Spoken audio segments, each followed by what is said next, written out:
Welcome back to Discovering SCP. This is SCP-4833, the Syncope Symphony. This video is by the Exploring series, and the link to this video will be at the top of the description, as always. SCP-4833, the Syncope Symphony.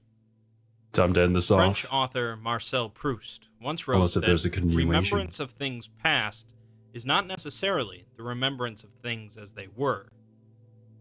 Memories fade and change, whether we realize it or not, and our memories of past events can rarely be completely trusted.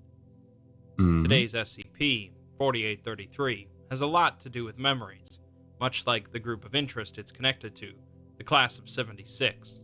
Yeah. I've already done a video on the Class Already of watched 76, that video. Yep. And while I might recommend viewing that first to enhance this one, it's not necessary, as 4833 does its own thing.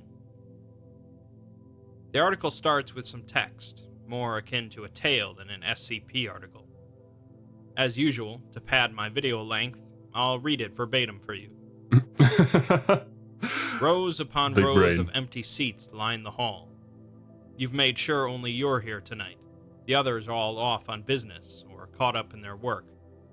You made sure to register a week's holiday after the business down in Magaluf. Your sheer exhaustion needs to be tended to. In the few months since your promotion, you haven't had much time to yourself. But there have been things you've been curious about for a long time. Things beyond your particular remit. You made a requisition request for a file, stuck in a filing cabinet in one of the more obscure parts of Site-01. Where are we going with this? It's pretty clear that it's something most people would like to forget. The reel begins to play, all automated, of course. Grains flicker across the screen before bursting into an image. It's a high school playing field.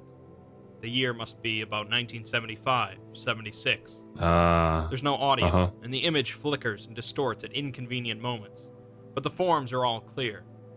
They're playing rugby, American football, something like that. It's not quite right. The camera stretches and moves around. A smiling group of people, spectators, all wave at the camera. Their movements are not constructed or acted or precise. They're messy and uncertain, giggling and youthful. People. Real people. Yeah. Sitting right in front of you. Right? You look down at the document, but you can't quite concentrate. You remember school, don't you? Your experience was different. Different place, different time. But you remember it. The disciplined format of time. Not. The early pangs of heartache. The promise of all your dreams before you. An infinity of youth, shaped by your name. It was all ahead of you. That sunset curve over the horizon. You do remember, right? Don't you remember? I would rather not. There will be more of these little sections as we go, but let's look at the actual SCP for a bit. Yeah, okay. SCP-4833 is a group going by the name Syncope Symphony, consisting of somewhere between 10 to 29 reality benders with similar abilities. Why specifically 10 to 29? The group first came to prominence in the late 1940s, and their activities revolve around experimenting and anomalously altering teenagers between 15 and 18 years old. For decades, they were a rather worrisome group due to kidnapping and forcibly altering these youth, but their activity has significantly declined in recent years.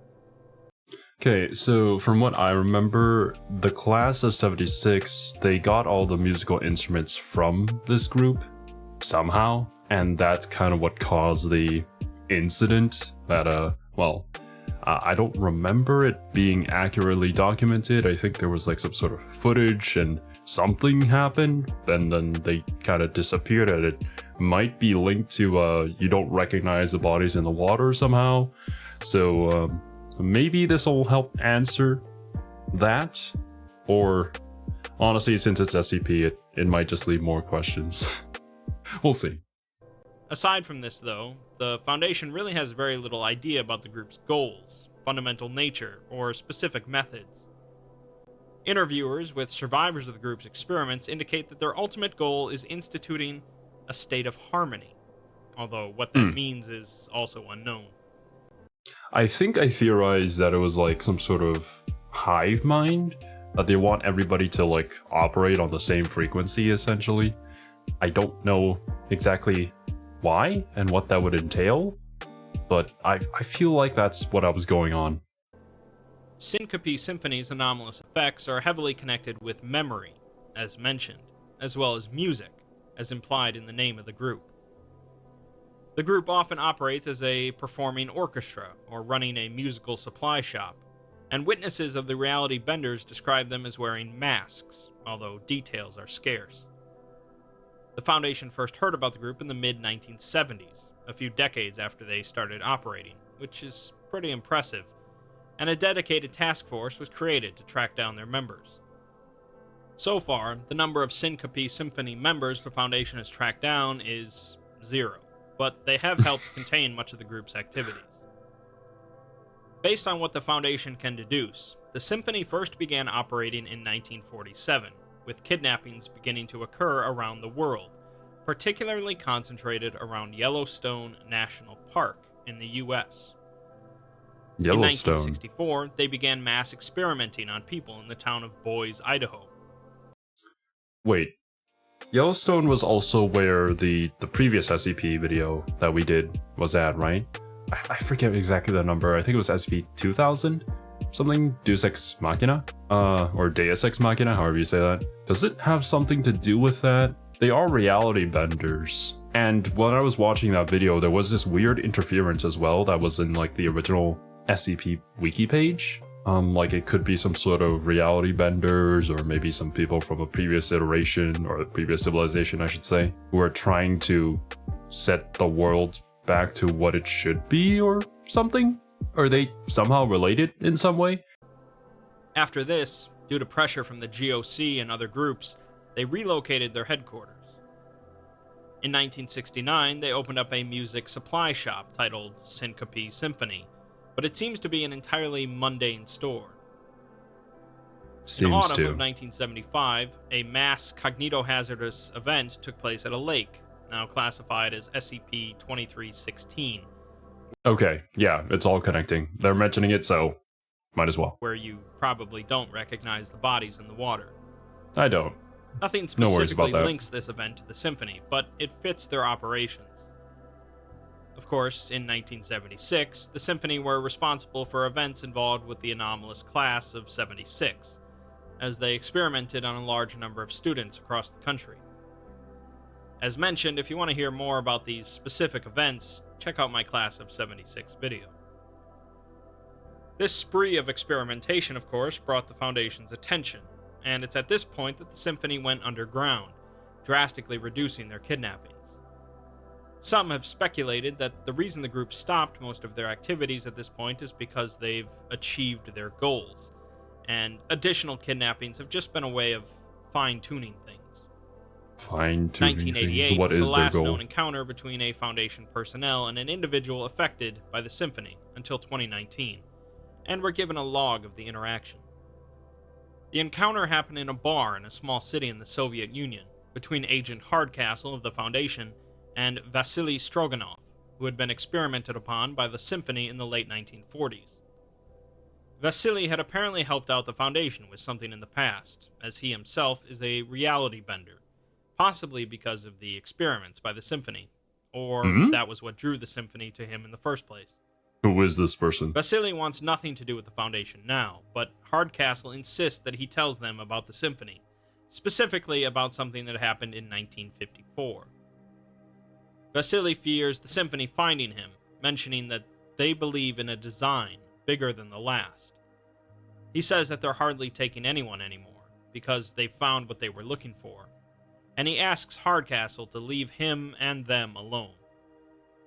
When Hardcastle says that he'll have to take him in by force, Vasily stares at him and asks him about Marcy Green, a girl that Hardcastle loved as a teenager. Hardcastle is clearly stressed, as Vasily continues to press him about her, using his abilities to learn his memories. The two teenagers had been separated, and Hardcastle had said that he would come back to her, but apparently he never did. Vasily says that the Marcy in Hardcastle's head is just a shadow, a fragment that only tells a fraction of the original story, and he tells him to go back to the fields. This causes Hardcastle to collapse to the floor and die, while Vasily quietly cries. The log ends with Vasily stating that Rip. he had to do it, and they'll never get out of his head because they want it too badly. What exactly the symphony want, though, is still unclear. Ugh. We get some more text of the individual reading this document. You remember Hardcastle. He'd been at Site 90 when you just started out at the Foundation back in the late 80s. He'd been a mentor to you, fresh from your doctorate and hungry for knowledge. A few months later, he disappeared. Transferred, you'd been told. Now, he barely existed at all. Not many people left to remember him, and they'll be dead soon. This document immortalizes him, but only as a description of a recording, an abstraction of abstraction. You light up a cigarette and keep watching the footage. The cameraman is at home now. His mom's clothes are old-fashioned even for the time period. She looks like a faded 50s housewife, smiling a perfect smile at the camera. Her anachronism is flawed, though, and little bits of the contemporary are sneaking in. The father smiles, short-sleeved shirt, old-fashioned watch, beer can, sunglasses. A man who never thinks he's out of place, and always is. You know these people. They're the same as any thousands of parents who live today, but their past placement still changes them, alters them. They're not the same. They're too natural to be from back then. You must have been, 13, 14 back in 1976? It's become a lost time even to you. You only remember flashes. A woman smiling. A father laughing. That person you fell in love with. Teachers with strange faces. I think I recall something like this from the class of 76. It had to do with like memories and like longing for those memories, that people who were affected by it wished to be back there, but those memories were also kind of like twisted in a way. I recall something like that. It has been a while, unfortunately, but let me know if that's incorrect. Or maybe my memory is just being affected by some sort of cognitive hazard. Who knows? Brains on old camera footage. Black and white. Color TV. Shadows of shadows. You return to the file. Another agent, Kowalski, was investigating the symphony before her suicide in 1997, and had compiled a number of relevant documents.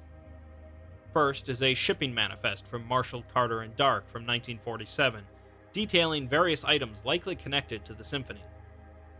These items include several anomalous musical instruments, such as a French horn that forces the user to forget key aspects of their childhood, or a violin made out of wood from Yggdrasil, the world tree. Other items are more temporal in nature, such as a book titled Visions of the 20th Century, 1940 to 1970, which contains impossibly accurate predictions and photographs from after the publication date. There's also a Yellowstone Park Visitor's Guide from 1970, the second reference so far to Yellowstone, and an item listed as Documents and Items Recovered from the Marianas Trench. I'll explain that one later. Okay, we saw that video too. The second document is a message from a Foundation researcher to a site director in 1959 about a test subject that had presumably been affected by the symphony.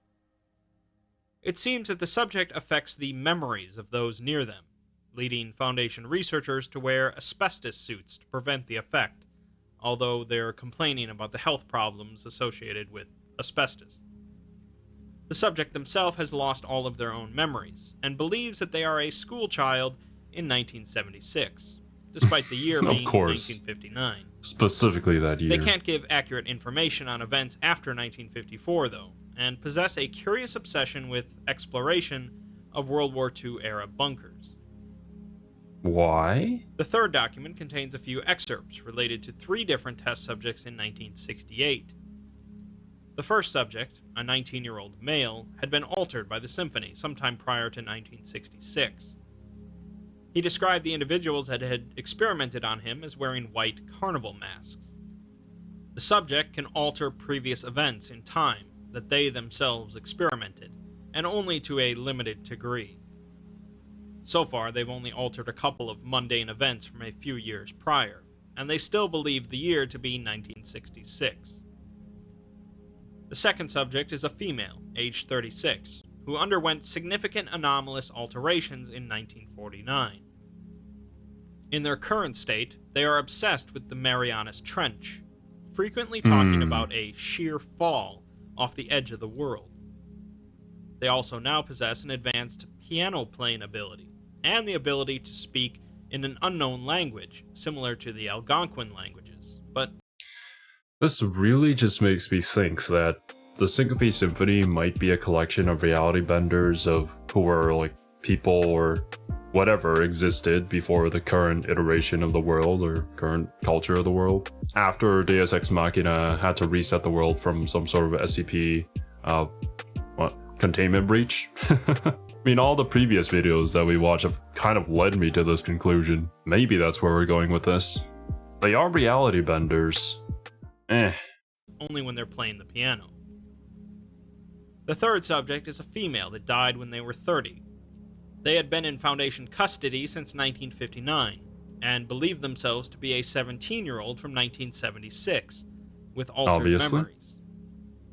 Their predictions of events over the course of the previous decade have been entirely incorrect, claiming that a President Kennedy was assassinated, and there had been a war between the US and a country known as North Vietnam. They ended up hanging themselves in 1969, leaving behind a series of pencil drawings of a violin, a World War II-era bunker, and a Super 8 film camera. It turns out that a Super 8 camera would end up being found in a small cave in Idaho in 1985, and the fourth document is a log of the footage recovered from it. The video opens on a hillside, reminiscent of the American Midwest, but with strikingly different colors, and a settlement nearby that seems to be a small town from the mid-70s. A large cloud is above the town, intermittently red and black, with several indistinct gray shapes emerging from the cloud and entering the town. The individual holding the camera runs up the hill before briefly dropping the camera and picking it back up, revealing the cameraman to be a male in his mid-teens, a violin case strapped to their back, with a hairstyle typical of the 1970s. The cameraman continues to run, eventually coming across a cave, which he enters. Inside, he finds a thin, rose-tinted film stretched across the center of the cave, and graffiti on the far wall which reads, "Safe House." The cameraman walks towards the film, and switches the camera off. When the video picks up again, the cameraman is now severely emaciated, and the colors of the environment now appear to be normal. He is talking to the camera, but it's not clear what he's saying. Later, the footage picks up outside of the cave, as the cameraman limps towards the hillside, throwing up on the way. He points the camera at the town, now in ruins, and shows large amounts of scaffolding and construction materials. Thousands of indistinct but apparently identical humanoids are working on the town, wearing identical orange jumpsuits. Wait. Is it what? Okay, here's my current thought process. The colors and everything, they were all different because that was a previous world that had to be reset. And the identical humans wearing orange jumpsuits coming out to repair everything are the... I mean, would you call them clones? They are made from just genetic information of people from the SCP Foundation, right? From SCP-2000 or Deus Ex Machina are coming out to rebuild everything into the way that it was, because I think that is one of the procedures. However, this guy survived that. He could potentially even be a member of Syncope Symphony, if not somebody who was experimented on, and somebody who was able to survive whatever fallout there was from the previous iteration. It's hard to tell, because once you introduce reality benders into the mix, anything could happen, really. But that's where I'm at right now. Weather effect from earlier is completely absent.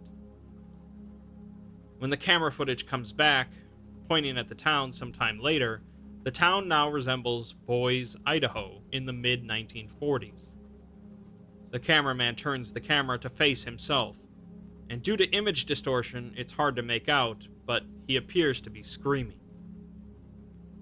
Next, inside of the cave again, several words can be seen scrawled on a wall in black marker.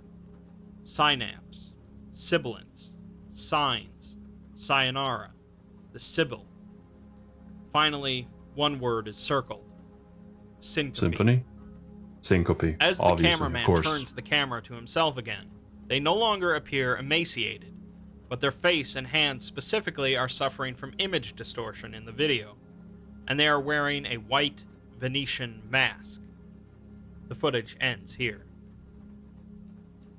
We're given some more text from the individual reading the file as things start to come together.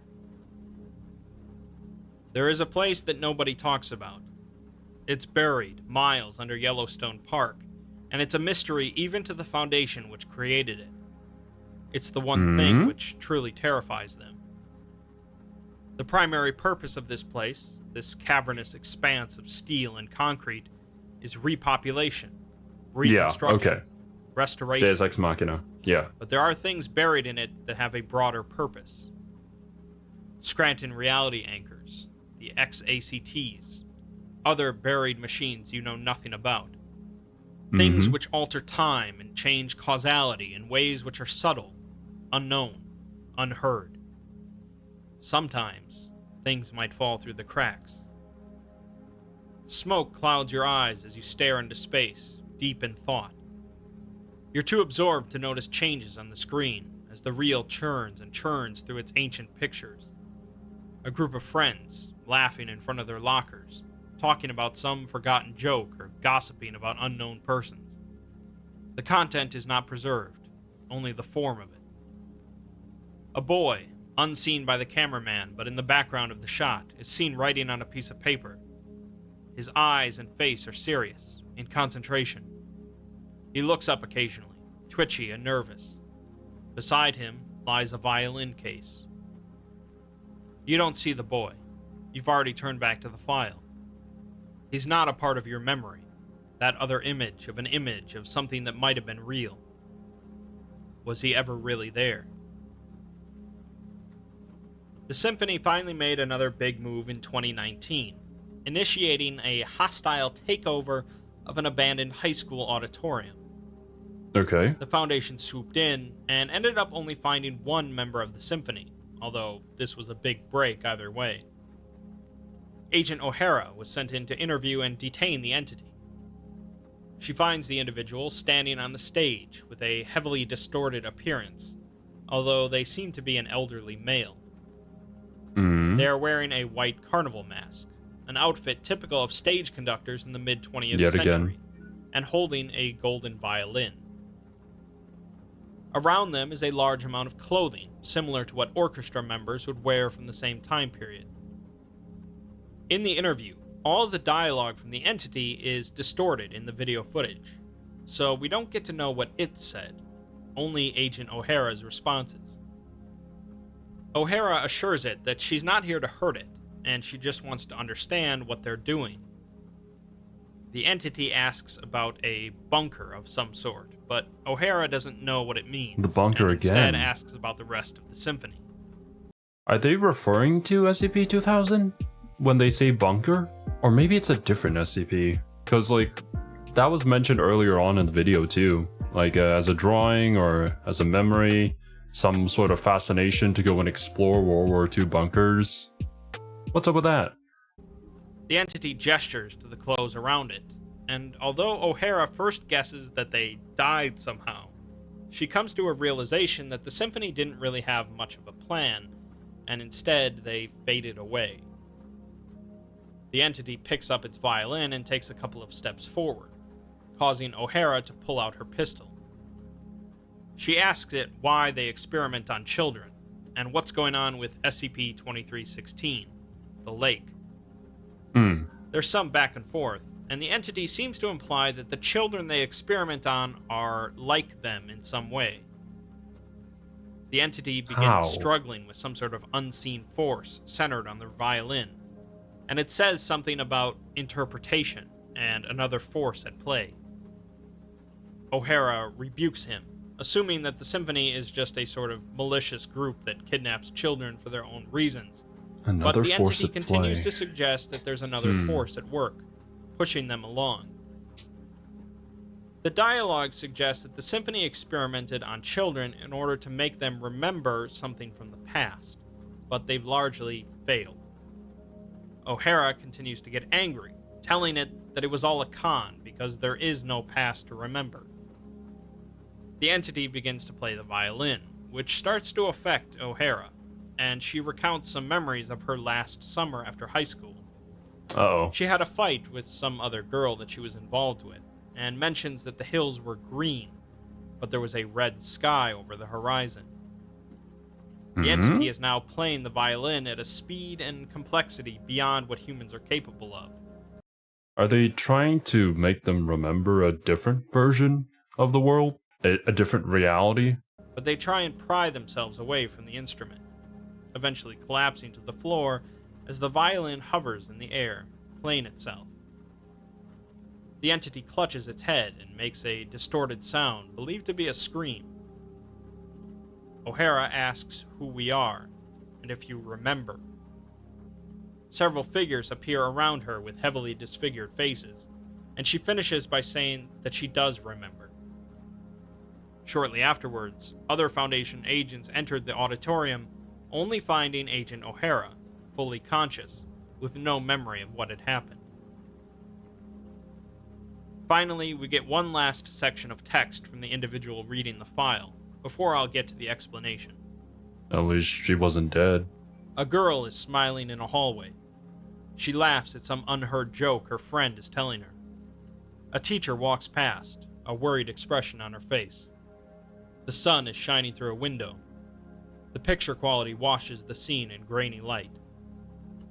That hallway never existed anymore. This reel was recovered from the bottom of the Marianas Trench, along with a few other tiny fragments. In the dark, buried beyond where any man could go, the only place anything has ever been found of the things that once were.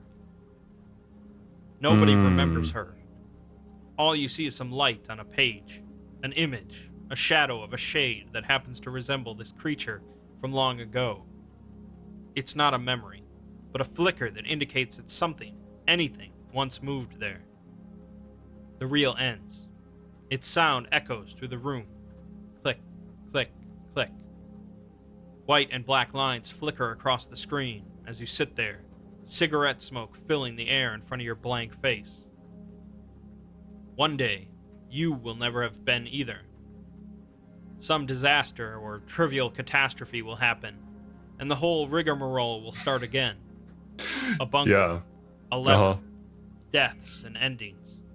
A movement will end, but the symphony will go on forever.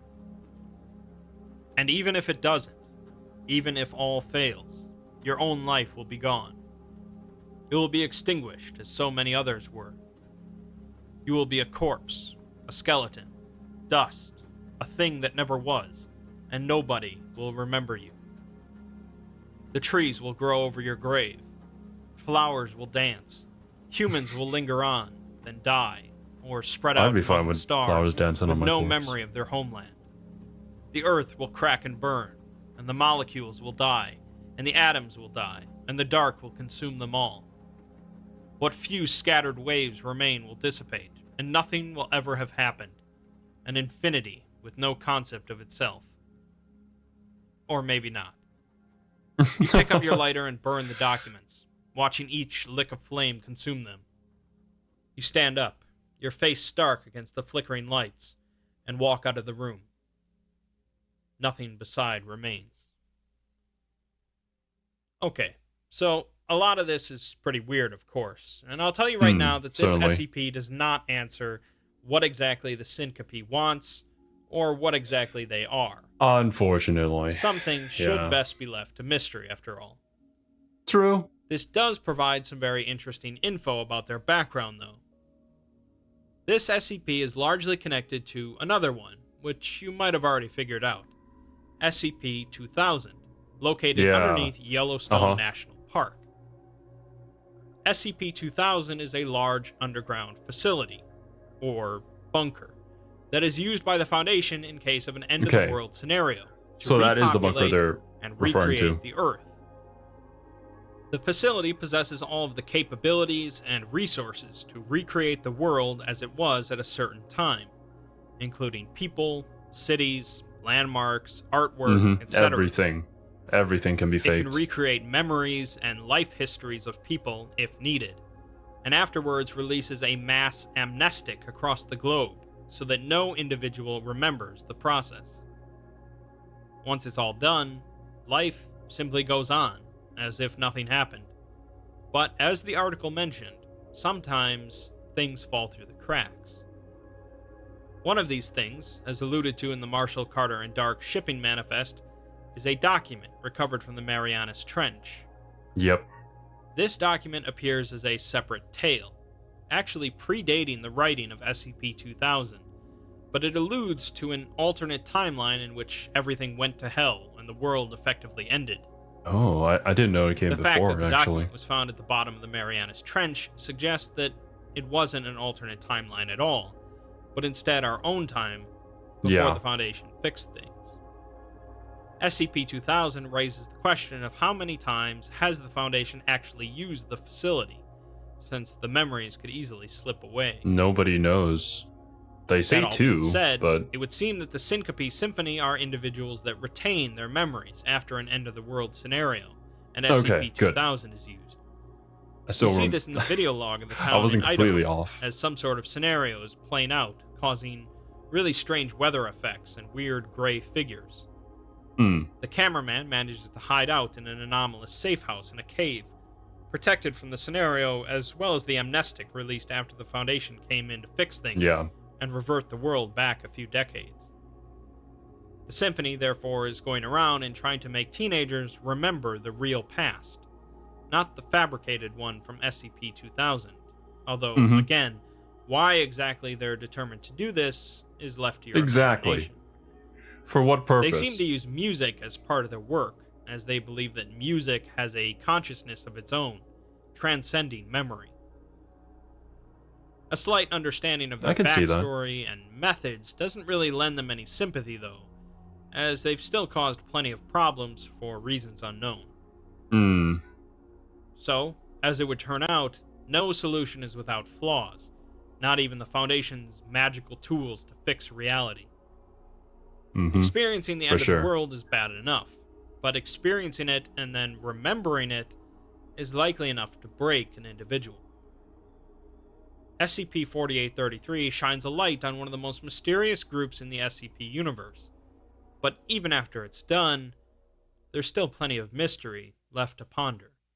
And this is from the document recovered from the Marianas Trench, which we did react to before. First off, thank you so much for suggesting that I react to all these videos in this order. Without this setup, I would really have no idea where to go with my thought process through the video. But it seems like I understood it or interpreted it the same way as most people do, or the Exploring series did. I can see them using music as a way to try and jog memories from previous iterations of the world, to maybe bring that out of the subconscious that those memories could be stored in. But like, why? What is the purpose? Is it just so that the previous iterations can be remembered?